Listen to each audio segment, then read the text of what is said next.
दोस्तों अज मैं तुहाडे नाल गल करना चाहुंदा जिहड़ा सुखबीर सिंह बादल ने चुनौती दित्ती है ना सारे विश्व के सिखां नूं ते आगूआं दे नाम लैके कि अगर किसी को सबूत है गुरु ग्रंथ साहब की बेअदबियां की गल की सिर्फ हले बाइबल कलां दे गोली कांड की गल उन्होंने जानबूझ के नहीं की। अगर किसी को गुरु ग्रंथ साहब की बेअदबियां का साडे खिलाफ सबूत है तो वह जनता की अदालत विच रखन। एक बड़ी सादी जी कहावत है कि एक चोरी तो उत्तों सीना चोरी, ये बिल्कुल ढुकदी है छोटे सुखबीर बादल ते दूसरा है कि एक चतुर, एक चोर ते एक चतुर नाले डाके मारे, चोरियां कीतियां, उलंघनावां कीतियां, बेअदबियां कीतियां ते नाल ये बहुत चतुर बनते हैं तो लोगों को मूर्ख समझते हैं।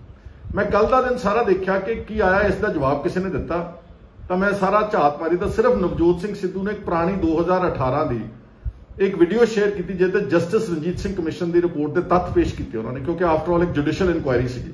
उस तो इलावा कोई ओपोजिशन पार्टियां, कोई आगू जिन्हों के नाम लिए सी सुखबीर ने, किसी ने इस गल का आन के कोई उहदा जवाब देने की कोशिश नहीं की। मैं तो सिर्फ एक साधारण जिहा व्यक्ति होने के नाते ये ना समझे सुखबीर बादल के ये ताकतवर ने या इन्होंने को बहुत पैसे आया 7 सितारिਆਂ के होटलों के मालिक ने कि इन्हों का अगों कोई जवाब देने को तैयार नहीं। अज मेरे को सारे तथ्य ने प्रॉपर रिपोर्ट तो चलो जी है ही, आफ्टर ऑल एक जुडिशियल इंक्वायरी हुई है, वो जस्टिस रंजीत सिंह कमिशन की पूरी रिपोर्ट है, 2 रिपोर्ट्स है इनफैक्ट, तो नाल मैं बिल्कुल डेट्स दे के तथ्यां के आधार के उत्ते इन्हां दा पर्दाफाश करूंगा। थोड़ा जिहा मेरे नाल पेशेंस रखना, थोड़ा सबर रखना, क्योंकि अक्सर इस तरह की गल नूं कहण नूं इन्हां नूं शीशा दिखाउण वास्ते कुछ समा थोड़ा जरूर लग सकता।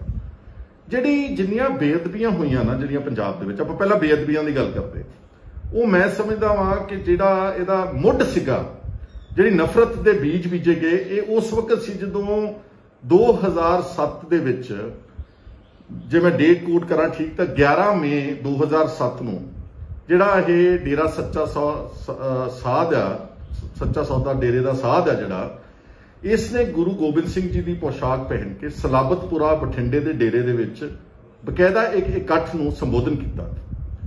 उस वेले ही सिखां दीयां भावनावां बहुत बुरी तरह भड़कियां, क्योंकि ये जिहड़ा डेरे का मुखिया है, इन्हां तां समझ होनी चाहिए, एक सिख परिवार च पैदा होया कि मैं अपनी तुलना किसी भी गुरु दे नाल, और खास तौर पर गुरु गोबिंद सिंह जी जिन्होंने पूरा परिवार वार दिता इंसानियत लई, उन्होंने तुलना नहीं कर सकता। पर क्योंकि ये हंकारिया होया सी, अपने आप को रब समझदा सीगा, ते इसने जिहड़ी अवग्या की, ये असल नफरत की भावना इन्हें आप बीजी उस दिन, और उस तो बाद सिखां ने इकट्ठे होकर इसका विरोध किया। सलाबतपुरे विखे 2007 विच ही एक बहुत वड्डी झड़प हुई प्रेमियां दी ते डेरे दे जिहड़े फॉलोअर्स आ ते सिखां दी, ते उहदे च एक आदमी मारिया गया ते 50 के करीब आदमी जख्मी हो गए। ये एक बेसिकली स्टार्टिंग पॉइंट सीगा जिथों सिखां दीयां भावनावां नूं ठेस पहुंच के ते पंजाब दे हालात जिहड़े बदलण लग पे। इस तो बाद काफ़ी अरसा पहला बादलों की सरकार सी 2007 च, इन्हां ने काफ़ी अरसा अवॉइड किया कि सानू डेरा मुखी के खिलाफ कोई कार्रवाई ना करनी पवे, क्योंकि इन्हां दी पुरानी की कहंदे हुंदे आ गंढ तुप हैगी आ डेरा सच्चा सौदे दे मुखीए दे नाल। बहुत सारिया तस्वीरां सोशल मीडिया तो तुसीं देखिया कि प्रकाश सिंह बादल भुंजे बैठा वा, तो शायद सुखबीर सिंह बादल भी हाथ जोड़ के सामने उहदे खड़ा, जिद्दां गुनाहगार खड़े हुंदे उहदी कचहरी विच। वो सारे तत्थ जिहड़े लोकां दी नॉलेज विच सीगे। तो फिर यह 2007 की जून 2007 में जो लोगों का बहुत प्रेशर बढ़ गया, देखा कि सिख बहुत नाराज हो रहे हैं, एक FIR दर्ज की गई जिहड़ियां धार्मिक जज्बातां नूं भड़काउण लई लाई जाती, अक्सर धारा 295A 2-3 धारा उहदे नाल होर जोड़ के एक FIR दर्ज की गई सिर्फ इस राम रहीम ते डेरा साध के खिलाफ। वो जिहड़ी FIR सीगी वो उदां ही पेंडिंग तुरी रही जिन्नी देर अकाली दल का राज रहा 2007 तो लैके 12 तक। 2012 की इलैक्शनां तो पहला जनवरी 2012 की शायद 12 जनवरी की डेट हैगी आ, पुलिस ने एक कैंसलेशन रिपोर्ट फाइल की सैशन कोर्ट बठिंडा दे विच, जिथे यह FIR की जिहड़ा चलान पेश होया सीगा, उहदे च कैंसलेशन रिपोर्ट फाइल कर। हुण सुखबीर सिंह बादल बड़े आराम नाल कह रहा जी उस वक्त तो इलैक्शन कमिशन का राज चलता सी। इलैक्शन कमिशन इस तरह के फैसले ले सकती है? जे सुखबीर बादल बहुत शोर मचाउंदा कि सड़कां बनातियां, बिजली पंजाब नूं मैं कर दित्ती, अगर वो उहदे फैसले ने ते जिहड़ा जनवरी महीने दे विच 2012 च कैंसलेशन रिपोर्ट फाइल हुई, जिहड़ी गुरु साहब की पोशाक पहन के अवग्या की सी, ਉਹਦੀ ਜ਼ਿੰਮੇਵਾਰੀ भी सुखबीर बादल ਤੈਨੂੰ ਲੈਣੀ ਪਵੇਗੀ, ਤੂੰ ਭੱਜ नहीं सकता।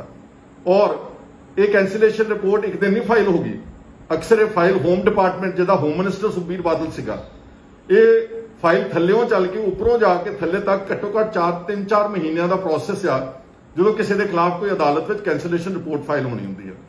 तो 2012 की जनवरी नूं इलैक्शनां तो पहला इन्हां अखौती अकालियां ने जिहड़े अपने आप नूं कहंदे असीं सिखां दे नुमाइंदे आ, इन्हां ने गुरु साहब दे नाल तुलना करने वाले बंदे दे जिहड़ी FIR सीगी, प्रोसीडिंग सी बठिंडा सैशन कोर्ट दे विच, इन्हां ने पुलिस वालों कैंसलेशन रिपोर्ट दायर करके उसनूं बाइज्जत बरी करवाउण दे वड्डे गुनाहगार सुखबीर सिंह बादल ने। इत्थे ही बस नहीं, इस तो बाद जिहड़ा दूसरा झगड़ा पिया आण के, तुहानूं याद होवेगा कि एक कमला जा जिहड़ा डेरे दा साध हैगा, इसने एक मैसेंजर ऑफ गॉड फिल्म बनाई सी, MSG जिन्होंने कहते सीगे, और वो बड़ा अपने आप को समझदा सी कि सारे भारत में मेरी फिल्म बड़ी चले क्योंकि मेरे बड़े पैरोकार ने, मेरे बड़े चेले चापटे ने, तो फिल्म बना के मैं कामयाब होऊंगा। वो फिल्म नूं रिलीज नहीं सी होण दिता जा रहा पंजाब दे विच, उसनूं बैन किया गया सीगा। उस फिल्म नूं रिलीज कराउण दे मकसद नाल प्रेशर बिल्डअप करन वास्ते फिर एक बकायदा तौर पर साजिश घड़ी गई। उस साजिश के तहत ਜਿਹੜੇ डेरा प्रेमी ਸੀਗੇ, ਇਹਨਾਂ ने ਜਿਹੜੇ ਪਹਿਲਾਂ ਤਾਂ ਇੱਕ ਜਿਹੜਾ ਸਭ ਤੋਂ ਵੱਡੀ ਅਵਗਿਆ ਕੀਤੀ ਕਿ 1 ਜੂਨ 2015 ਨੂੰ ਗੁਰੂ ਗ੍ਰੰਥ ਸਾਹਿਬ ਜੀ ਦਾ ਸਰੂਪ ਚੋਰੀ ਹੁੰਦਾ ਵਾ ਬੁਰਜ ਜਵਾਹਰ ਸਿੰਘ ਵਾਲੇ ਤੋਂ। ਇਹ ਕੋਈ ਛੋਟੀ ਗੱਲ ਨਹੀਂ ਸੀਗੀ। ਅਕਾਲੀਆਂ ਦੀ ਸਰਕਾਰ ਹੋਵੇ ਔਰ ਗੁਰੂ ਗ੍ਰੰਥ ਸਾਹਿਬ ਦਾ ਸਰੂਪ ਚੋਰੀ ਹੋ ਜਾਵੇ ਬੁਰਜ ਜਵਾਹਰ ਸਿੰਘ ਵਾਲੇ ਪਿੰਡ ਤੋਂ, ਤੇ ਇਹਨਾਂ ਦੇ ਕੋਈ ਜੂਮ ਹੀ ਨਹੀਂ ਸਰਕੀ, इन्होंने बॉदर भी नहीं किया खास के ठीक है चोरी हो गया वा। और ये चोरी किया गया सीगा, गुरु ग्रंथ साहब की बेअदबियां का मुढ़ उत्थों शुरू होया सीगा ताकि पंजाब सरकार ते प्रेशर पाया जा सके कि साडी जिहड़ी वो बाबे की फिल्म आनी है MSG, उसनूं पंजाब दे विच छेती तो छेती रिलीज कराया जा सके। इस तो अगे जिहड़ा 24 ते 25 सितंबर 2015 नूं बरगाड़ी विखे ਅਤੇ ਬੁਰਜ ਜਵਾਹਰ ਸਿੰਘ ਵਾਲੇ ਬਕਾਇਦਾ ਤੌਰ ਤੇ ਪ੍ਰੇਮੀਆਂ ਨੇ ਪੋਸਟਰ ਲਾਏ। ਉਹ ਗੰਦੇ ਭਾਸ਼ਾ ਦੇ ਪੋਸਟਰ ਸੀਗੇ, ਉਹਦੇ ਧੀਆਂ ਭੈਣਾਂ ਦੀਆਂ ਗਾਲਾਂ ਕੱਢੀਆਂ ਸੀਗੇ, ਤੁਹਾਡੇ ਗੁਰੂ ਨੂੰ ਚੱਕ ਕੇ ਲੈ ਜਾਾਂਗੇ, ਐਂ ਕਰ ਦਿਆਂਗੇ, ਉਹ ਕਰ ਦਿਆਂਗੇ, ਜੋ ਕੁਝ ਭੜਕਾਊ ਜ਼ੁਬਾਨ ਲਿਖ ਸਕਦੇ ਸੀ ਉਹਨਾਂ ਪੋਸਟਰਾਂ ਦੇ ਵਿੱਚ, ਉਹ ਇਹਨਾਂ ਪ੍ਰੇਮੀਆਂ ਨੇ ਪੋਸਟਰ ਲਾਏ। ਪਹਿਲਾਂ ਲਾਇਆ ਬਰਗਾੜੀ ਦੇ ਵਿੱਚ, ਉਹ ਬਰਗਾੜੀ ਵਾਲਿਆਂ ਨੇ ਜਿਹੜਾ ਸੀਗਾ ਗੁਰਦੁਆਰੇ ਦੇ ਗ੍ਰੰਥੀ ਨੇ ਉਸ ਪਿੰਡ ਦੇ ਜਿਹੜੇ ਅਕਾਲੀ ਆਗੂ ਸੀ ਗੁਰਚੇਤ ਸਿੰਘ ਢਿੱਲੋਂ, ਉਹਨਾਂ ਨੂੰ ਇਨਫੋਰਮ ਕੀਤਾ, लेकिन पुलिस ने ना उहदे ते कोई प्रॉपर पुख्ता कार्रवाई की। जिहड़ा बरगाड़ी का गुरुद्वारा साहब वो इतिहासिक 10वीं पातशाही का गुरुद्वारा साहब है, उत्थे दा जिहड़ा SGPC के गुरुद्वारे का मैनेजर सी, ना उसने कोई स्टेटमेंट रिकॉर्ड की, ना उहदे ते कोई एक्शन लिया। तो 25 सितंबर को अगले दिन बुरज जवाहर सिंह वाले भी यही तरह का पोस्टर लाया गया कि अगर साडी ये MSG फिल्म दे विच रुकावटां पाईयां, साडी ये फिल्म रिलीज बाबे दी ना होण दित्ती ਤੇ ਅਸੀਂ ਤੁਹਾਡੇ ਗੁਰੂ ਦੇ ਅੰਗ ਗਲੀਆਂ ਵਿੱਚ ਰੋਲ ਦੇਾਂਗੇ, ਖਿਲਾਰ ਦੇਾਂਗੇ। ਮੈਂ ਪੁੱਛਣਾ ਚਾਹੁੰਦਾ ਉਸ ਵਕਤ ਹੋਮ ਮਿਨਿਸਟਰ ਕੌਣ ਸੀ ਪੰਜਾਬ ਦਾ? ਸੁਖਬੀਰ ਸਿੰਘ ਬਾਦਲ। ਇਹਨੂੰ ਪੁੱਛੋ ਜਰਾ ਇਹਨੇ ਕੀ ਕਾਰਵਾਈ ਕੀਤੀ ਇਹਨਾਂ ਪੋਸਟਰਾਂ ਤੇ ਗੁਰੂ ਗ੍ਰੰਥ ਸਾਹਿਬ ਦੇ ਸਰੂਪ ਚੋਰੀ ਹੋਣ ਦੇ ਉੱਤੇ। ਇਹਨਾਂ ਦੇ ਉੱਤੇ ਇਹਨੇ ਜਦ ਕੋਈ ਕਾਰਵਾਈ ਨਹੀਂ ਕੀਤੀ, ਉਹਦੀ ਆਬਜ਼ਰਵੇਸ਼ਨ ਇਸੇ ਜਸਟਿਸ ਰਣਜੀਤ ਸਿੰਘ ਕਮਿਸ਼ਨ ਦੀ ਰਿਪੋਰਟ ਦੇ ਸਫਾ ਨੰਬਰ 105 ਤੇ ਆ, ਜਿਹੜੀ SIT ਅਕਾਲੀਆਂ ਦੀ ਸਰਕਾਰ ਵੇਲੇ ਬਣਾਈ ਸੀ, ਇੱਕ ਫਰਜੀ ਜੀ SIT ਬਣਾਈ ਸੀ, ਉਹਦੇ ਵੀ ਇੱਕ ਜਿਹੜਾ ਮੁੱਖ ਹੈਡ ਸੀਗਾ ਇੰਦਰਪ੍ਰੀਤ ਸਿੰਘ ਸਹੋਟਾ, ਜਿਹੜਾ additional director general of police ਸੀਗਾ, ਉਹਨੇ ਆਪਣੇ ਇਸ ਰਿਪੋਰਟ ਵਿੱਚ ਕੋਟ ਕੀਤਾ ਗਿਆ 105 ਨੰਬਰ ਸਫੇ ਤੇ ਕਿ ਜਿਹੜੀ ਪੁਲਿਸ ਸੀਗੀ ਉਹਨਾਂ ਨੇ ਦੋਸ਼ੀਆਂ ਨੂੰ ਫੜਨ ਲਈ, ਜਿਨ੍ਹਾਂ ਨੇ ਪੋਸਟਰ ਲਾਏ, ਜਿਨ੍ਹਾਂ ਨੇ ਇਹ ਨਫ਼ਰਤ ਫੈਲਾਉਣ ਦੀ ਕੋਸ਼ਿਸ਼ ਕੀਤੀ, ਇਹਨਾਂ ਨੂੰ ਫੜਨ ਵਾਸਤੇ ਕੋਈ ਵਿਸ਼ੇਸ਼ ਉਪਰਾਲਾ ਨਹੀਂ ਕੀਤਾ। ਤੇ ਹੋਮ ਮਿਨਿਸਟਰ ਕੌਣ ਸੀ पंजाब का? सुखबीर सिंह बादल। इस तो अगे जिदा मैं कहा कि गुरुद्वारा साहब के मैनेजर की कोई स्टेटमेंट नहीं रिकॉर्ड, उस तो बाद जो इन्होंने कुछ भी नहीं किया तो 12 अक्तूबर 2015 ਨੂੰ गुरु ग्रंथ साहब जी के ਜਿਹੜੇ अंग ਸੀਗੇ ਉਹ ਖਿਲਾਰੇ ਪਏ ਸੀ, ਰੋਲੇ ਪਏ ਸੀ, ਪਾੜੇ ਪਏ ਸੀ, ਜਿਹਦੇ ਨਾਲ ਕਿ ਸਾਰੀ ਦੁਨੀਆ 'ਚ ਬੈਠੇ ਗੁਰੂ ਨਾਨਕ ਨਾਮ ਲੇਵਾ ਦੇ ਜਜ਼ਬਾਤ ਭੜਕੇ। ਪਰ ਇਹਨਾਂ ਰਾਜ ਕਰਨ ਵਾਲੇ ਬਾਦਲ ਦੇ ਟੱਬਰ ਦੇ ਉੱਤੇ ਕੋਈ ਇਹਨਾਂ ਦੀ ਸਿਹਤ ਤੇ ਅਸਰ ਨਹੀਂ ਪਿਆ ਔਰ ਇਹਨਾਂ ਨੇ ਕੋਈ ਇਨਵੈਸਟੀਗੇਸ਼ਨ ਕਿਸੇ ਪ੍ਰੇਮੀ ਦੇ ਖਿਲਾਫ ਚੱਜ ਨਾਲ, ਜਿਹੜੀ ਬਾਅਦ ਵਿੱਚ ਹੁਣ ਲੇਟਰ ਔਨ SIT ਨੇ ਜਿਹੜੇ ਪ੍ਰੇਮੀਆਂ ਨੂੰ ਨਾਮਜ਼ਦ ਕੀਤਾ, ਇਹਨਾਂ ਨੇ ਕੋਈ ਕੋਸ਼ਿਸ਼ ਨਹੀਂ ਕੀਤੀ। ਉਲਟਾ ਇਹਨਾਂ ਨੇ 2 ਸਿੱਖ ਨੌਜਵਾਨ ਬਰਗਾੜੀ ਦੇ ਹੀ 2 ਸਕੇ ਭਰਾ ਗਰੀਬ ਆਦਮੀ ਰੁਪਿੰਦਰ ਤੇ ਜਸਵਿੰਦਰ, ਉਹਨਾਂ ਦੇ ਚੱਡੇ ਪਾੜ ਦਿੱਤੇ, ਉਹਨਾਂ ਨੂੰ 3rd ਡਿਗਰੀ ਟਾਰਚਰ ਕੀਤਾ। ਉਹਨਾਂ ਨੂੰ ਪੁਲਿਸ ਨੇ ਇਹ ਕਿਹਾ ਕਿ ਤੁਸੀਂ ਇਹ ਕਬੂਲੋ ਕਿ ਸਾਰਾ ਜਿਹੜੀਆਂ ਬੇਅਦਬੀਆਂ ਤੇ ਜੋ ਖਲਾਰਾ ਪਿਆ ਹੈਗਾ ਇਹ ਅਸੀਂ ਕੀਤਾ ਵਾ, ਜਦਕਿ ਉਹ ਅੰਮ੍ਰਿਤਧਾਰੀ ਸਿੱਖ ਸੀਗੇ। ਔਰ ਇਸ ਹੋਮ ਮਿਨਿਸਟਰ ਸੁਖਬੀਰ ਸਿੰਘ ਬਾਦਲ ਦੇ ਸੱਤਾ ਦੇ ਨਸ਼ਾ ਵਿੱਚ ਚੂਰ ਪੰਜਾਬ ਪੁਲਿਸ ਹੈੱਡਕੁਆਰਟਰਸ ਵਿੱਚ ਚੰਡੀਗੜ੍ਹ 'ਚ ਇਸ ਨੇ ਬਕਾਇਦਾ ਇੱਕ ਪ੍ਰੈਸ ਕਾਨਫਰੰਸ ਕੀਤੀ, ਜਿਹੜੀ ਤੁਹਾਨੂੰ ਸਾਰਿਆਂ ਨੂੰ ਯਾਦ ਹੋਵੇਗੀ ਕਿ ਮੈਂ ਗੁਰੂ ਗ੍ਰੰਥ ਸਾਹਿਬ ਦੀ ਬੇਅਦਬੀਆਂ ਦਾ ਮਸਲਾ ਸਾਰਾ ਹੱਲ ਕਰ ਲਿਆ ਵਾ ਤੇ ਆਹ ਜਿਹੜੇ 2 ਭਰਾ ਨੇ ਰੁਪਿੰਦਰ ਤੇ ਜਸਵਿੰਦਰ ਅੰਮ੍ਰਿਤਧਾਰੀ ਸਿੱਖ, ਇਹ ਜ਼ਿੰਮੇਵਾਰ ਨੇ ਤੇ ਮੈਂ ਹੁਣ ਚੱਲਿਆ ਵਾਂ ਨਾਢਾ ਸਾਹਿਬ ਗੁਰਦੁਆਰਾ ਸਾਹਿਬ ਮੱਥਾ ਟੇਕਣ ਵਾਸਤੇ, ਇੱਕ ਫਰਜ਼ੀ ਦਿਖਾਵੇ ਦੇ ਵਾਸਤੇ। ਤੇ ਜਿਨ੍ਹਾਂ ਨੇ ਅਸਲੀ ਕੀਤਾ ਸੀ ਪ੍ਰੇਮੀਆਂ ਨੇ, ਉਹਨਾਂ ਦੇ ਖਿਲਾਫ ਕੋਈ ਕਾਰਵਾਈ ਨਹੀਂ ਕੀਤੀ। ਇਹਦਾ ਮਖੌਟਾ ਜਿਹੜਾ ਸੀਗਾ ਉਸ ਦਿਨ ਬਹੁਤ ਵੱਡੇ ਪੱਧਰ ਦੇ ਉੱਤੇ ਐਕਸਪੋਜ਼ ਹੋਇਆ। ਇੱਕ ਇੰਪੋਰਟੈਂਟ ਡਿਵੈਲਪਮੈਂਟ ਇਹਦੇ 'ਚ ਹੋਰ ਹੋਈ ਆ ਕਿ ਜਦੋਂ MSG ਨੂੰ ਫਿਲਮ ਨੂੰ ਰਿਲੀਜ਼ ਕਰਾਉਣਾ ਸੀ ਇਹਨਾਂ ਨੇ, ਤਾਂ ਜਦ ਤੱਕ ਜਿਹੜਾ ਪੰਥ 'ਚੋਂ ਛੇਕਿਆ ਗਿਆ ਸੀਗਾ ਡੇਰਾ ਸੱਚਾ ਸੌਦਾ ਦਾ ਸਾਧ, ਤੁਹਾਨੂੰ ਸਭ ਨੂੰ ਯਾਦ ਹੈ ਜਦੋਂ ਇਹਨੇ ਪੋਸ਼ਾਕ ਕੀਤੀ ਤਾਂ ਅਕਾਲ ਤਖਤ ਸਾਹਿਬ ਦੇ ਜਥੇਦਾਰ ਨੇ ਉਸ ਵੇਲੇ ਇੱਕ ਫਰਮਾਨ ਜਾਰੀ ਕਰਕੇ ਇਸ ਨੂੰ ਪੰਥ 'ਚੋਂ ਛੇਕ ਦਿੱਤਾ ਸੀਗਾ, ਕੱਢ ਦਿੱਤਾ ਸੀਗਾ।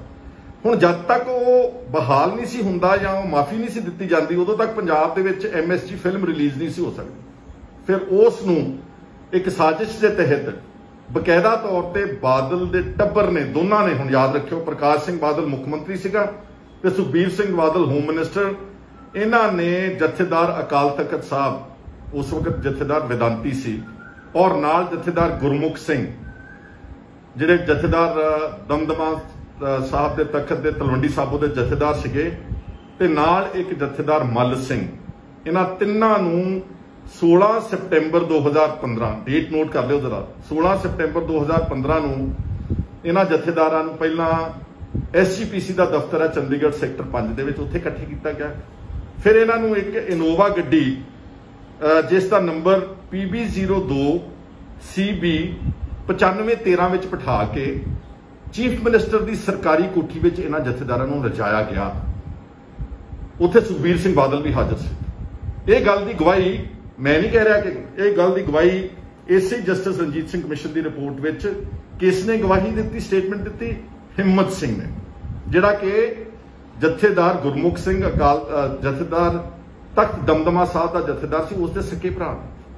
ਔਰ ਇਹਦੀਆਂ ਵੀਡੀਓਜ਼ YouTube ਤੱਕ ਅੱਜ ਤੱਕ ਅਵੇਲੇਬਲ ਨੇ। ਚਾਹੇ ਹੁਣ ਜਥੇਦਾਰ ਗੁਰਮੁਖ ਸਿੰਘ ਨੂੰ ਇਹਨਾਂ ਬਾਦਲਾਂ ਨੇ ਮਨਾ ਕੇ, ਪਤਿਆ ਕੇ, ਡਰਾ ਕੇ, ਲਾਲਚ ਦੇ ਕੇ ਦਰਬਾਰ ਸਾਹਿਬ ਦਾ ਹੈੱਡ ਗ੍ਰੰਥੀ ਲਾ ਦਿੱਤਾ, ਪਰ ਉਹਦੀਆਂ ਪੁਰਾਣੀਆਂ ਵੀਡੀਓਜ਼ ਤੁਸੀਂ ਸਾਰਿਆਂ ਨੇ ਦੇਖਿਆ। ਜਦੋਂ ਉਹਨੇ ਕਬੂਲਿਆ, ਉਹਨਾਂ ਨੇ ਕਿਹਾ ਕਿ ਮੈਂ ਚੀਫ ਮਿਨਿਸਟਰ ਨੂੰ ਕਿਹਾ ਕਿ ਤੁਸੀਂ ਜੀ ਜਥੇਦਾਰਾਂ ਨੂੰ, ਜਿਹੜੇ ਧਾਰਮਿਕ ਆਗੂ ਨੇ, ਉਹਨਾਂ ਨੂੰ ਆਪਣੀ ਸਰਕਾਰੀ ਕੋਠੀ ਤੇ ਨਾਮ ਲਾਇਆ ਕਰੋ। ਉਹਦੀ ਰਿਕਾਰਡ ਹੈ ਬਕਾਇਦਾ। ਉਸੇ ਦੇ ਸਕੇ ਭਰਾ ਨੇ, ਹਿੰਮਤ ਸਿੰਘ ਨੇ, ਜਸਟਿਸ ਰਣਜੀਤ ਸਿੰਘ ਦੇ ਮੋਹਰੇ ਇਹ ਬਿਆਨ ਦਿੱਤਾ, ਖੁਲਾਸਾ ਕੀਤਾ ਕਿ ਇਹਨਾਂ ਜਥੇਦਾਰਾਂ ਨੂੰ 16 ਸਤੰਬਰ 2015 ਨੂੰ ਸੱਦਿਆ ਗਿਆ। ਇਸ ਲਈ ਸੱਦਿਆ ਗਿਆ ਸੀਗਾ ਤਾਂ ਕਿ ਇਸ ਡੇਰੇ ਦੇ ਸਾਧ ਨੂੰ ਮਾਫੀ ਦਿੱਤੀ ਜਾਵੇ ਅਕਾਲ ਤਖਤ ਸਾਹਿਬ। ਇਨ ਦ ਮੀਨ ਟਾਈਮ ਇੱਕ ਸਰਵ ਧਰਮ ਕਮੇਟੀ ਬਣੀ ਹੋਈ ਸੀ ਸਵਾਮੀ ਅਗਨੀਵੇਸ਼ ਦੇ ਥੱਲੇ। ਉਹਨਾਂ ਨੇ ਇਸ ਡੇਰੇ ਦੇ ਸਾਧ ਦੇ ਕੋਲ ਜਾ ਕੇ ਇੱਕ ਨਰਮ ਜੀ ਚਿੱਠੀ ਲਿਖਾਈ ਸੀ ਹਿੰਦੀ ਦੇ ਵਿੱਚ। ਉਹਦੇ 'ਚ ਕਿਤੇ ਨਹੀਂ ਸੀ ਲਿਖਿਆ ਕਿ ਮੈਂ ਗਲਤੀ ਕੀਤੀ ਆ ਜਾਂ ਮੈਨੂੰ ਕੋਈ ਮਾਫੀ ਦਿੱਤੀ ਜਾਵੇ ਜਾਂ ਮੇਰੇ ਖਿਲਾਫ ਜਿਹੜਾ ਹੁਕਮਨਾਮਾ ਜਾਰੀ ਕੀਤਾ ਉਹ ਵਾਪਸ ਲਿਆ ਜਾਵੇ। ਹਿੰਦੀ ਵਿੱਚ ਇੱਕ ਨਰਮ ਜੀ ਚਿੱਠੀ ਸੀ। ਉਸ ਚਿੱਠੀ ਦੇ ਆਧਾਰ ਦੇ ਉੱਤੇ 24 ਸਤੰਬਰ ਨੂੰ, ਮਤਲਬ 16 ਨੂੰ ਇਹਨਾਂ ਨੂੰ ਸੱਦਿਆ ਗਿਆ ਚੀਫ ਮਿਨਿਸਟਰ ਦੀ ਕੋਠੀ 'ਚ। 24 ਸਤੰਬਰ ਨੂੰ ਜਥੇਦਾਰ ਅਕਾਲ ਤਖਤ ਨੇ ਇੱਕ ਐਮਰਜੈਂਸੀ ਮੀਟਿੰਗ ਸੱਦੀ ਆਪਣੇ ਜਥੇਦਾਰਾਂ ਦੀ ਅਕਾਲ ਤਖਤ ਸਾਹਿਬ ਅੰਮ੍ਰਿਤਸਰ ਤੇ। ਸੋਲ ਏਜੰਡਾ, ਇੱਕ ਏਜੰਡਾ, ਇਹ ਡੇਰਾ ਜਿਹੜਾ ਸੱਚਾ ਸੌਦਾ ਦਾ ਸਾਧ ਆ, ਇਸ ਨੂੰ ਅਸੀਂ ਮਾਫ ਕੀਤਾ, ਇਸ ਨੂੰ ਮੁੜ ਖਾਲਸਾ ਪੰਥ ਦੇ ਵਿੱਚ ਸ਼ਾਮਲ ਕਰਤਾ। ਜਿਹੜਾ ਹੁਕਮਨਾਮਾ ਸੀਗਾ ਅਸੀਂ ਇਹਨੂੰ ਕੌਮ ਚੋਂ ਕੱਢਿਆ ਸੀਗਾ, ਛੇਕਿਆ ਸੀ, ਉਹ ਅਸੀਂ ਵਾਪਸ ਲੈਂਦੇ ਆ। ਇੱਕ ਹਿੰਦੀ ਦੀ ਚਿੱਠੀ ਤੇ ਨਾ ਉਹ ਬੰਦਾ ਚੱਲ ਕੇ ਆਇਆ ਅਕਾਲ ਤਖਤ ਤੇ, ਨਾ ਉਸ ਚਿੱਠੀ ਵਿੱਚ ਲਿਖਿਆ ਕਿਤੇ ਬਿਨਾਂ ਮਾਫੀ ਮੰਗਣ ਤੋਂ, ਬਿਨਾਂ ਮਾਫੀ ਕਹਿਣ ਤੋਂ, ਲਿਖਣ ਤੋਂ पेश होने तो जथेदार अकाल तख्त ने 24 सितंबर 2015 ਨੂੰ ਉਹਨਾਂ ਨੂੰ माफ करता। स्वामी अग्निवेश ये चिट्ठी जी सी अकाल तख्त साहब ਨੂੰ ਲੈ ਕੇ हिंदी ਵਿੱਚ पेश ਹੋਇਆ ਸੀ। ਇਸ ਤੋਂ ਬਾਅਦ ਬਹੁਤ ਸ਼ੋਰ ਮਚਿਆ, ਸਭ ਨੂੰ ਤੁਹਾਨੂੰ ਪਤਾ ਬਹੁਤ ਹਾਹਾਕਾਰ ਮਚੀ, ਸਰਬੱਤ ਖਾਲਸਾ ਵੀ ਹੋਇਆ, ਲੱਖਾਂ ਆਦਮੀ ਉਸ ਸਰਬੱਤ ਖਾਲਸਾ ਦੇ ਵਿੱਚ ਪਹੁੰਚਿਆ। ਉਹ ਤੋਂ ਪਬਲਿਕ ਪ੍ਰੈਸ਼ਰ ਤੋਂ ਡਰਦਿਆਂ ਇਹਨਾਂ ਨੇ ਫਿਰ ਇੱਕ ਜਿਹੜਾ ਉਸ ਤੋਂ ਪਹਿਲਾਂ ਮੈਂ ਆ ਜਾਣਾ 24 ਨੂੰ ਇਹਨੂੰ ਮਾਫ ਕੀਤਾ ਗਿਆ ਜੀ ਇਸ ਸਾਧ ਨੂੰ, ਤੇ 25 ਸਤੰਬਰ 2015 ਨੂੰ ਮੈਸੇਂਜਰ ਆਫ ਗੋਡ MSG ਜਿਹੜੀ ਫਿਲਮ ਸੀਗੀ ਉਹ ਪੰਜਾਬ ਦੇ ਵਿੱਚ ਵੀ ਰਿਲੀਜ਼ ਕਰ ਦਿੱਤੀ ਗਈ। ਮੈਂ ਸੁਖਬੀਰ ਬਾਦਲ ਨੂੰ ਪੁੱਛਣਾ ਚਾਹੁੰਦਾ, ਯਾਦ ਹੋਵੇਗਾ ਤੈਨੂੰ ਚੰਗੀ ਤਰ੍ਹਾਂ ਨਾਲ, ਤੇਰੀ ਸਰਕਾਰ ਸੀ, ਤੂੰ ਹੋਮ ਮਿਨਿਸਟਰ ਸੀਗਾ, ਤੇਰੀ ਸਰਕਾਰ ਦੇ ਨੱਕ ਦੇ ਥੱਲੇ 16 ਤਰੀਕ ਨੂੰ ਜਥੇਦਾਰਾਂ ਨੂੰ ਸੱਦਣ ਤੋਂ ਬਾਅਦ 24 ਨੂੰ ਅਕਾਲ ਤਖਤ ਸਾਹਿਬ ਦੇ ਉੱਤੇ ਉਹ ਇਸ ਸਾਧ ਨੂੰ ਮਾਫ ਕਰ ਦਿੰਦੇ ਆ, ਤੇ 25 ਨੂੰ ਤੁਸੀਂ ਪੰਜਾਬ ਦੇ ਵਿੱਚ ਇਹਦੀ MSG ਫਿਲਮ ਨੂੰ ਥੀਏਟਰਸ ਵਿੱਚ ਲੱਗਣ ਦੀ ਆਗਿਆ ਦੇ ਦਿੰਦੇ। ਬਹੁਤ ਸ਼ੋਰ ਮਚਿਆ ਔਰ ਆਪਣੀ ਮਾਫੀ ਨੂੰ ਜਸਟੀਫਾਈ ਕਰਨ ਵਾਸਤੇ ਫਿਰ SGPC ਦਾ ਦੁਰਉਪਯੋਗ ਕੀਤਾ ਗਿਆ। 90 ਲੱਖ ਰੁਪਇਆ ਸਿੱਖਾਂ ਦੇ ਸੰਗਤ ਦਾ ਪੈਸਾ ਵੱਡੇ ਵੱਡੇ ਇਸ਼ਤਿਹਾਰ ਲਾਏ ਗਏ ਅਖਬਾਰਾਂ ਦੇ ਵਿੱਚ, ਉਹਨੂੰ ਜਸਟੀਫਾਈ ਕੀਤਾ ਗਿਆ ਕਿ ਜਿਹੜੀ ਅਸੀਂ ਮਾਫੀ ਦਿੱਤੀ ਹੈ ਠੀਕ ਦਿੱਤੀ ਹੈ, ਪਰ ਇਹਦੇ ਬਾਵਜੂਦ ਸਿੱਖਾਂ ਦੇ ਜਿਹੜੇ ਜਜ਼ਬਾਤ ਸੀਗੇ ਉਹ ਲਗਾਤਾਰ ਭੜਕਦੇ ਹੋਏ ਰਹੇ ਔਰ ਬਹੁਤ ਪ੍ਰੈਸ਼ਰ ਰਿਹਾ ਇਹਨਾਂ ਦੀ ਧਾਰਮਿਕ ਲੀਡਰਸ਼ਿਪ ਦੇ ਉੱਤੇ, ਤੇ ਅਲਟੀਮੇਟਲੀ ਅਕਾਲ ਤਖਤ ਦੇ ਜਥੇਦਾਰ ਨੂੰ 16 ਅਕਤੂਬਰ 2015 ਨੂੰ ਇਹ ਮਾਫੀਨਾਮਾ ਜਿਹੜਾ ਦਿੱਤਾ ਸੀ ਸਾਧ ਨੂੰ, ਸੱਚੇ ਸੌਦੇ ਦੇ ਸਾਧ ਨੂੰ, ਇਹ ਉਹਨੂੰ ਵਾਪਸ ਲੈਣਾ ਪਿਆ। ਔਰ ਹੁਣ ਗੱਲ ਸਾਰੀ ਸਾਹਮਣੇ ਆ ਜਾਂਦੀ ਕਿ ਪਹਿਲਾਂ 2012 ਵਿੱਚ ਜਿਹੜਾ ਉਹਦੇ ਖਿਲਾਫ ਕੇਸ ਸੀ ਬਠਿੰਡਾ ਸੈਸ਼ਨ ਕੋਰਟ ਚੋਂ, ਉਹ ਸੁਖਬੀਰ ਸਿੰਘ ਦੇ ਬਾਦਲ ਦੇ ਕਹਿਣ ਤੇ ਵਾਪਸ ਹੁੰਦਾ, ਤੇ ਫਿਰ ਉਹਦੀ ਫਿਲਮ ਰਿਲੀਜ਼ ਕਰਾਉਣ ਦੇ ਮਕਸਦ ਨਾਲ ਜਿਹੜਾ ਉਹਨੂੰ ਮਾਫੀਨਾਮਾ ਦਿੱਤਾ ਗਿਆ ਸੀਗਾ, ਤੇ ਫਿਰ ਕਿਸ ਤਰ੍ਹਾਂ SGPC ਦਾ ਦੁਰਉਪਯੋਗ ਕਰਕੇ ਪੈਸੇ ਲਵਾਏ, ਤੇ ਫਿਰ ਦੇਖਿਆ ਕਿ ਸਿੱਖਾਂ ਦੀ ਭਾਵਨਾਵਾਂ ਬਹੁਤ ਭੜਕ ਗਈਆਂ, ਨਹੀਂ ਮੰਨਦੇ, ਤੇ ਫਿਰ ਅਕਾਲ ਤਖਤ ਦੇ ਜਥੇਦਾਰ ਨੂੰ ਕਹਿਤਾ ਕਿ ਹੁਣ ਮਾਫੀ ਜਿਹੜੀ ਆ ਉਹ ਵਾਪਸ ਲੈ। ਇਹ ਜੋ ਕੁਝ ਅਕਾਲ ਤਖਤ ਸਾਹਿਬ ਦੇ ਜਥੇਦਾਰ ਨੇ ਕੀਤਾ ਇਹ ਰਹਿਤ ਮਰਿਆਦਾ ਦੇ 100% ਉਲਟ ਕੀਤਾ। ਮੈਂ ਨਹੀਂ ਕੋਈ ਦੱਸਣ ਵਾਲਾ, ਲੇਕਿਨ ਜਿਹੜੇ ਸਿੱਖ ਵਿਦਵਾਨ ਬੁੱਧੀਜੀਵੀ ਚੰਗੇ ਲੋਕ ਸੀਗੇ ਉਹ ਤੁਹਾਨੂੰ ਸਮੇਂ-ਸਮੇਂ ਦੱਸਦੇ ਰਹੇ ਕਿ ਕਿਤੇ ਵੀ ਜਿਹੜਾ ਸਿੱਖ ਰਹਿਤ ਮਰਿਆਦਾ ਦੇ ਵਿੱਚ ਇਸ ਤਰ੍ਹਾਂ ਨਹੀਂਗਾ ਕਿ ਕੋਈ ਆਦਮੀ ਪੇਸ਼ ਵੀ ਨਹੀਂ ਹੁੰਦਾ ਤੇ ਚਿੱਠੀ ਵੀ ਹਿੰਦੀ 'ਚ ਲਿਖਦਾ ਵਾ ਤੇ ਜਿਹੜਾ ਹੁਕਮਨਾਮਾ ਹੈਗਾ ਉਹ ਅਸੀਂ ਵਾਪਸ ਲੈ ਲੈਂਦੇ ਆ, ਜਦ ਕਿ ਇੱਕ ਰਹਿਤ ਮਰਿਆਦਾ ਇਹ ਰਹੀ ਹੈ ਕਿ ਜਿਹੜਾ ਹੁਕਮਨਾਮਾ ਇੱਕ ਵਾਰੀ ਅਕਾਲ ਤਖਤ ਸਾਹਿਬ ਤੋਂ ਜਾਰੀ ਹੋ ਗਿਆ ਉਸ ਨੂੰ ਕਿਸੇ ਤਰੀਕੇ ਨਾਲ ਵਿਡਰਾਅ ਨਹੀਂ ਕੀਤਾ ਜਾਂਦਾ। ਹੁਣ ਮੇਰੇ ਚੰਦ ਸਵਾਲ ਨੇ ਸੁਖਬੀਰ ਬਾਦਲ ਨੂੰ ਇਸ ਹੰਕਾਰੇ ਹੋਏ ਬੰਦੇ ਨੂੰ, ਜਿਹਨੇ 2 ਸਾਲ ਇਹਦੀ ਸਰਕਾਰ ਰਹੀ, ਇਹਨੇ ਕੁਝ ਨਹੀਂ ਕੀਤਾ, ਉਹਨੂੰ ਮੈਂ ਪੁੱਛਣਾ ਚਾਹੁੰਦਾ ਕਿ ਤੁਸੀਂ ਗੱਲਾਂ ਦਾ ਜਵਾਬ ਦੇ ਦਿਓ ਲੋਕਾਂ ਦੀ ਕਚਹਿਰੀ ਵਿੱਚ, ਔਰ ਅਗਰ ਹੋ ਸਕੇ ਇਹ ਸਾਰੀਆਂ ਗੱਲਾਂ ਦਾ ਜਵਾਬ ਅਕਾਲ ਤਖਤ ਸਾਹਿਬ ਤੇ ਜਾ ਕੇ ਸਹੁੰ ਚੱਕ ਕੇ ਜੇ ਜਵਾਬ ਦਵੋਗੇ ਤਾਂ ਫਿਰ ਮੈਂ ਸਮਝੂੰਗਾ ਕਿ ਤੂੰ ਮਾੜੀ ਮੋਟੀ ਤੇਰੇ ਅੰਦਰ ਕੋਈ ਜਾਨ ਹੈਗੀ ਆ। ਪਹਿਲਾਂ ਤਾਂ ਤੁਸੀਂ ਇਹ ਦੱਸੋ ਕਿ 2012 ਦੇ ਵਿੱਚ ਇਲੈਕਸ਼ਨਾਂ ਤੋਂ ਪਹਿਲਾਂ ਤੁਸੀਂ ਇਸ ਪਖੰਡੀ ਸਾਧ ਦੇ ਖਿਲਾਫ ਜਿਹੜਾ 295 ਧਾਰਾ ਦਾ ਸੈਸ਼ਨ ਕੋਰਟ ਬਠਿੰਡਾ ਦੇ ਵਿੱਚ ਕੇਸ ਚੱਲ ਰਿਹਾ ਸੀਗਾ, ਉਹ ਤੂੰ ਬਤੌਰ ਹੋਮ ਮਿਨਿਸਟਰ ਆਪਣੀ ਪੁਲਿਸ ਨੂੰ ਕਹਿ ਕੇ ਕੈਂਸਲੇਸ਼ਨ ਰਿਪੋਰਟ ਫਾਈਲ ਕਰਕੇ ਉਹ ਕੇਸ ਵਾਪਸ ਕਿਉਂ ਲਿਆ? ਤੁਹਾਨੂੰ ਸਭ ਨੂੰ ਯਾਦ ਹੈ ਕਿ 2012 ਚ ਅਕਾਲੀ ਦਲ ਨੇ ਸਰਕਾਰ ਰਿਪੀਟ ਕਰਤੀ ਸੀਗੀ, ਕੀਤੀਆਂ ਤਾਂ ਠੱਗੀਆਂ ਡੋਰੀਆਂ ਸੀ, ਕੀਤੇ ਮਾਰੇ ਤਾਂ ਡਾਕੇ ਸੀਗੇ, ਪਰ ਕਿਸੇ ਤਰੀਕੇ ਨਾਲ ਡੇਰੇ ਦੀ ਵੋਟ ਲੈ ਕੇ ਮਾਲਵੇ ਦੇ ਵਿੱਚ ਇਹ ਕਾਮਯਾਬ ਹੋ ਗਏ ਤੇ ਜਿਹੜੀ ਇਹਨਾਂ ਦੀ ਦੁਬਾਰਾ ਸਰਕਾਰ ਬਣੀ ਸੀ। ਇਸ ਕਰਕੇ ਉਹ ਕੀ ਕਹਿੰਦੇ ਹੁੰਦੇ ਅੰਗਰੇਜ਼ੀ ਚ ਕੁਇਡ ਪ੍ਰੋ ਕੁਆ, ਤੂੰ ਮੈਨੂੰ ਥਾਪੜਾ ਦੇ ਮੈਂ ਤੈਨੂੰ ਥਾਪੜਾ ਦਊਂਗਾ, ਉਸ ਨੀਤੀ ਵਿੱਚ ਉਹਨਾਂ ਦੀਆਂ ਵੋਟਾਂ ਲੈਣ ਵਾਸਤੇ ਇਸ ਝੂਠੇ ਅਕਾਲੀ ਨੇ, ਇਸ ਫਰਜ਼ੀ ਅਕਾਲੀ ਨੇ ਉਹ ਜਿਹੜਾ ਕੇਸ ਸੀਗਾ ਉਹ ਬਠਿੰਡੇ ਦੀ ਅਦਾਲਤ ਵਿੱਚੋਂ ਕਿਉਂ ਵਾਪਸ ਲਿਆ, ਇਹ ਸਹੁੰ ਚੱਕ ਕੇ ਅਕਾਲ ਤਖਤ ਸਾਹਿਬ ਤੇ ਖੜਾ ਹੋ ਕੇ ਦੱਸੇ ਲੋਕਾਂ ਨੂੰ। ਇਸੇ ਤਰ੍ਹਾਂ ਹੀ ਇਹ ਦੱਸੇ ਕਿ ਕੀ ਅਕਾਲ ਤਖਤ ਦੇ ਜਥੇਦਾਰ ਨੂੰ ਉਸ ਵਕਤ ਵੇਦਾਂਤੀ ਨੂੰ ਔਰ ਜਥੇਦਾਰ ਦਮਦਮਾ ਸਾਹਿਬ ਦੇ ਜਥੇਦਾਰ ਗੁਰਮੁਖ ਸਿੰਘ ਨੂੰ ਤੇ ਇੱਕ ਜਥੇਦਾਰ ਮੱਲ ਸਿੰਘ ਨੂੰ ਤੁਸੀਂ 16 ਸਤੰਬਰ ਨੂੰ 2015 ਨੂੰ ਚੀਫ ਮਿਨਿਸਟਰ ਦੀ ਕੋਠੀ ਬੁਲਾਇਆ ਸੀਗਾ ਕਿ ਨਹੀਂ ਬੁਲਾਇਆ ਸੀਗਾ? ਤੇ ਜੇ ਬੁਲਾਇਆ ਸੀਗਾ ਕੀ ਉੱਥੇ ਮਾਫੀਨਾਮੇ ਦੀ ਡਾਇਰੈਕਸ਼ਨ ਦਿੱਤੀ ਗਈ ਸੀ ਕਿ ਨਹੀਂ ਦਿੱਤੀ ਗਈ ਸੀ? ਇਹ ਦੂਸਰਾ ਮੇਰਾ ਚੁਣੌਤੀ ਇਹਨਾਂ ਨੂੰ ਹੈ। ਤੀਸਰਾ, ਇਹਨਾਂ ਨੂੰ ਸਮਨ ਜਥੇਦਾਰਾਂ ਨੂੰ ਸਰਕਾਰੀ ਕੋਠੀ ਵਿੱਚ ਚੀਫ ਮਿਨਿਸਟਰ ਦੀ ਤਾਂ ਬੁਲਾਇਆ ਗਿਆ ਸੀਗਾ ਤਾਂ ਕਿ ਉਹਦੀ ਫਿਲਮ ਜਿਹੜੀ ਆ MSG ਉਹ ਪੰਜਾਬ ਦੇ ਥੀਏਟਰਸ ਵਿੱਚ ਦੁਬਾਰਾ ਉਸ ਨੂੰ ਲਾਇਆ ਜਾ ਸਕੇ, ਉਸ ਨੂੰ ਆਗਿਆ ਦਿੱਤੀ ਜਾ ਸਕੇ। ਇਹ ਗੱਲ ਸੁਖਬੀਰ ਸਿੰਘ ਬਾਦਲ ਤੇ ਪ੍ਰਕਾਸ਼ ਸਿੰਘ ਬਾਦਲ ਦੀ ਅੰਦਰ ਆਪਣੀ ਆਤਮਾ ਅੱਛੀ ਤਰ੍ਹਾਂ ਜਾਣਦੀ, ਜੋ ਕੁਛ ਇਹਨਾਂ ਨੇ ਜਿਹੜੀਆਂ ਕਰਤੂਤਾਂ ਕੀਤੀਆਂ ਨੇ। ਇਸੇ ਤਰ੍ਹਾਂ ਹੀ ਇਹ ਜਦੋਂ ਹੋਮ ਮਿਨਿਸਟਰ ਸੀ, ਅਕਸਰ ਪੌਣੇ 2 ਸਾਲ ਇਹਨਾਂ ਦੀ ਸਰਕਾਰ ਰਹੀ ਆ, ਇਹਨਾਂ ਨੇ ਬੁਰਜ बुरज जवाहर सिंह वाले तो जिहड़ा गुरु ग्रंथ साहब का स्वरूप चोरी होया 1 जून 2015 ਨੂੰ सबसीक्वेंटली पोस्टर लगे, बेअदबियां हुई, लगातार एक लड़ीवार सब कुछ होया। मैं पूछना चाहना कि बतौर होम मिनिस्टर तू इस रोकने वास्ते की कोशिश की? तीसरा कि किसी भी प्रेमी के खिलाफ पंजाब पुलिस ने किसी तरह की इन्वेस्टिगेशन क्यों नहीं लॉन्च की? केवल सिखां नूं ही टारगेट करके रुपिंदर ते जसविंदर के चड्डे क्यों पाड़े गए? की सुखबीर सिंह बादल जवाब दे सकता वा? जिन्नी देर तुहाडी सरकार रही तुसीं कोई जैनुअन एफर्ट हुंदा, एक हुंदा एवें एक SIT बनाती जी, एक हुंदा वा कोई सीरियस एफर्ट करके तुसीं दोषियां नूं फड़न दी ते जिम्मेवारी फिक्स करने की कोशिश क्यों नहीं की? तुसीं मैनूं इह दसो कि जिहड़ी कोटकपूरे अते बाइबल कलां विच गोली चली, उस गोली विच तुसीं पुलिस वालियां दे नाम क्यों नहीं नामजद किए? FIRs तुहाडी सरकार पौने 2 साल रही है, बाइबल कलां 2 सिख नौजवान मारे गए सीगे, उन्हां 2 आदमियों का कतल होया, तुसीं अणपछाते बंदियां दे खिलाफ FIR दर्ज की रखी है। जिहड़ा अजीत सिंह, जिहड़ा जस्टिस रंजीत सिंह कमीशन की रिपोर्ट विच नाम बयान ते नाम दर्ज है, जिहदे चूले विच गोली वजी जदों कोटकपूरे सवेरे 6 बजे गोली चलाई गई पुलिस वालों, उहदे अजीत सिंह दे कहण दे उत्ते 307 का परचा क्यों नहीं दर्ज किया? सुखबीर सिंह बादल तुसीं होम मिनिस्टर सीगे।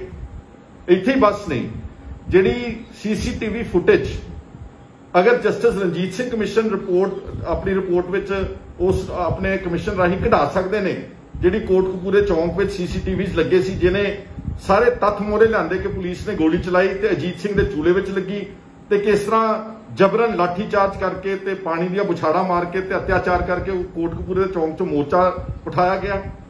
एक फर्जी कमीशन जस्टिस जोरा सिंह का इन्हां अखौती अकालियां ने भी बनाया सीगा, उन्हें CCTV फुटेज क्यों नहीं कढाई? होम मिनिस्टर कौन सी उस वेले पंजाब दे विच?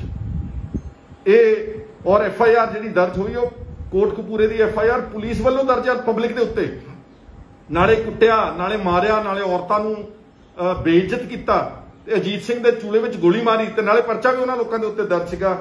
ये सुखबीर सिंह बादल तू दस सकदा वा कि की करतूत सी तेरी बतौर एक अखौती अकाली दे होम मिनिस्टर वजों? और इत्थे बस नहीं, लास्ट मैं पूछना चाहना, अखीरली गल करन लग्या, एक पासे कहंदे जी असीं सिखां दी नुमाइंदा जमात आ, असीं बड़े पंथक आ, असीं बड़े धार्मिक आ। इन्हां नूं मैं पूछना चाहना कि जिहड़े बाइबल कलां गोली चली ते कोटकपूरे गोली चली, वो DGP सुमेध सिंह सैनी तुसीं लाया क्यों सीगा? जिस बंदे ने सिखां दे झूठे पुलिस मुकाबलियां विच मारिया, चड्डे पाड़े, एक नहीं अनेकां है। चलो इज़हार आलम नूं छड्ड दिओ, आलम सेना वाले दी घर वाली नूं तुसीं मलेरकोटले तो MLA बनाया, छड्ड दिओ एक मिनट वास्ते। DGP हुंदा टॉप पुलिस अफसर, अकाली दल की सरकार होवे तो सब तो एंटी सिख अफसर नूं लभ के तुसीं पंजाब दा DGP लाया, और उसने अपने हल्फिया बयान जिहड़ा जस्टिस रंजीत सिंह कमीशन की रिपोर्ट दे विच आ जिहड़ी सप्लीमेंटरी फाइनल रिपोर्ट है, इहदे विच उहदा एफिडेविट आ सुमेध सिंह सैनी दा कि 14 अक्तूबर की तड़के सवेरे 2 बजे पंजाब के मुख्य मंत्री ने मैनू फोन किया। कद लई कीता सी जी उस दिन फोन? तो 14 अक्तूबर को 6 बजे कोटकपूरे गोली चल गई, तो मुड़ के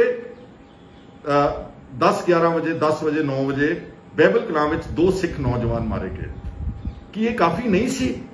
ये जो कुछ घटनाक्रम वापरिया, जो भाना वापरिया, गुरु ग्रंथ साहब की बेअदबियां, तुहाडे सेहत ते कोई असर नहीं होया, और तुसीं किड्डे ढीठ बंदे हो कि हले भी अपनी गल स्वीकार करने को तैयार नहीं गए। उत्थे जाके इलैक्शनां तो बाद फर्जी जोड़े भी झाड़े ने झूठे। जे तुसीं सच्चे मनों माफ़ी मंगी हुंदी ना, तो शायद तुहानूं सिख कौम माफ़ कर रही। तो सिखां दा गुरु नानक नाम लेवा दा माफ़ी का खाना बहुत वड्डा वा, पर तुसीं लोकां नूं झेडां करदे हो, तुसीं टिचरां करदे हो, तुसीं होर चढ़ाउने हो। लोकां ने तो फतवा देता तुहानूं 2017 की असैंबली चोण विच, जिहड़ा अकाली दल कदी इन्नी बुरी तरह हारिया नहीं सीगा, तुहानूं सिर्फ 14-15 MLA दे लोकां ने लिया, होर तो ज़्यादा की कर सकते सी। इस करके जे तुसीं समझदे कि इस हाई कोर्ट के ऑर्डर के नाल तुहानूं छुटकारा हो गया, तुहाडी गलतफहमी है। देखो 2 तरह की कचहरियां ने, एक हैगियां ने आ जिहड़ियां अदालतां सरकारां दीयां बनाईयां होईयां, इत्थों तो तुसीं बच सकदे हो। इत्थों तो सुमेध सिंह सैनी वर्गे ते होर सिखां दे कातल अज तक बची जाते हैं। इन्हां अदालतां चों तां जिहड़े इस देश के लुटेरे ने, चाहे वह विजय माल्या है, तो चाहे वह नीरव मोदी है, तो चाहे वह इस देश दीयां अदालतां चों इंटरनैशनल चीट चार्ल्स सोबराज वर्गे भी बच गए सीगे, चाहे अज वो नेपाल की जेल में बंद आ। पर दूसरी अदालत हैगी उस वाहिगुरू की, उस परमात्मा की ते लोकां दी अदालत। लोकां दी अदालत ने तुहानूं छेक दिता 2017 में 14-15 सीटां ते लैण दा, ते एक हले वाहिगुरू की अदालत का फैसला तुहाडे खिलाफ आवेगा, अवश्य आवेगा। देर तो हो सकती है, अंधेर नहीं है उस अदालत में। इसलिए मैं समझदा कि हले भी समा कि ये जिहड़ा बादल का टब्बर जिन्होंने पंथ तबाह करता, जिन्होंने अकाली दल तबाह करता, जिन्होंने SGPC तबाह करती, जिन्होंने अकाल तख्त साहब के जथेदारां नूं ऐ बदलिया जिद्दां कपड़े बदलते होंगे, अपने हथ टोके बना के रखे। अज भी तुसीं जाके उत्थे सच्चे मैनों पेश होके जे माफी मंग लोगे तो शायद तुहानूं लोकी माफ कर देण। लेकिन जे तुसीं आ गिद्दड़ भुपकियां मार के फर्जी चुनौतियां लोकां तो मंगदे हो तो फिर आह तत्थ जिहड़े सारे मैं तुहाडे सामने अज रख दित्ते आ, जे तुहाडे च जान हैगी आ ते अकाल तख्त साहब ते पेश होके इन्हां गल्लां दा जवाब दे दिओ। नहीं दे सकोगे तो लोगों को पहले ही पता वा कि तुसीं इन्हां सारियां घटनावां दे जिम्मेवार गुरु ग्रंथ साहब की बेअदबियां दे, गुरु ग्रंथ साहब दे चोरी स्वरूप होण दे, बाइबल कलां दे कतलां दे, कोटकपूरे दे फायरिंग दे, ते जो कुछ तुसीं बाकी लुੱਟ खसुੱਟ कीती हो सब लोग तुहानूं तुहाडे बारे अच्छी तरह जानते हैं। और जे तुसीं ठीक समझदे मेरियां गल्लां ते इस नूं शेयर जरूर करना। ते जिहड़े पहाड़े दे टट्टू ने अकालियां दे, इन्हां बादल दलियां दे, उन्हां नूं मेरी वार्निंग है कि इहनूं इस पेज तो अवॉइड करियो। अगर गाली गलोच करोगे तो साइबर कैफे हैगा ते परचे भी दर्ज होंगे ने, जिद्दां तुहाडी कराउंदी दी तुहाडी अखौती अकाली सरकार, उहदा परचे असीं भी दर्ज करा सकदे। माइंड योर लैंग्वेज, अवॉइड उन्हां लोकां नूं सुनिया जिहड़े इत्थे पहाड़े दे टट्टू भेजे हुंदे इन्हां ने फेक आईडीज़ वाले, उन्हां वास्ते आ। तुहाडा सारिआं दा शुक्रिया। उम्मीद करदा कि तुसीं मेरी गल नाल सहमत होवोगे, जिहड़ी कि बिल्कुल डेट वाइज और इशू बेस्ड और फैक्ट्स के उत्ते आधारित अज मैं तुहाडे नाल गल कीती। तुहाडा सारिआं दा बहुत बहुत शुक्रिया, धन्नवाद।